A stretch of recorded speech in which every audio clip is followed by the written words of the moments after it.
السلام عليكم. والله هذا النادي المسمى ريال مدريد أدبنا.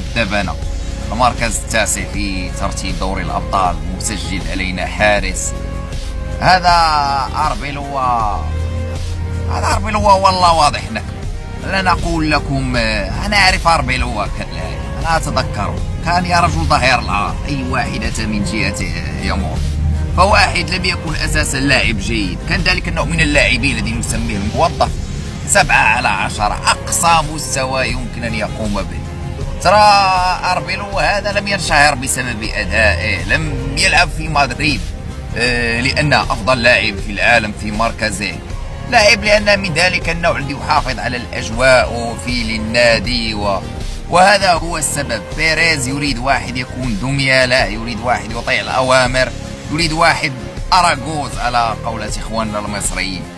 فنتوقع موسم صفري للكتيبة المدريدية.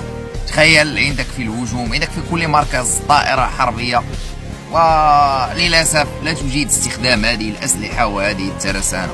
عندما كان مدرب يريد أن يعلم اللاعبين أسلوب تكتيك خطة مثل ألونسو، أقالوا، طردوا، رفضوا أن يتدربوا. النادي فعليا صار عبارة عن حضانة، النادي فعليا صار عبارة عن مجموعة من الدلوعين رغم موهبتهم هذه. والله كمشجع لريال مدريد احنا مقبلين أيام سوداء.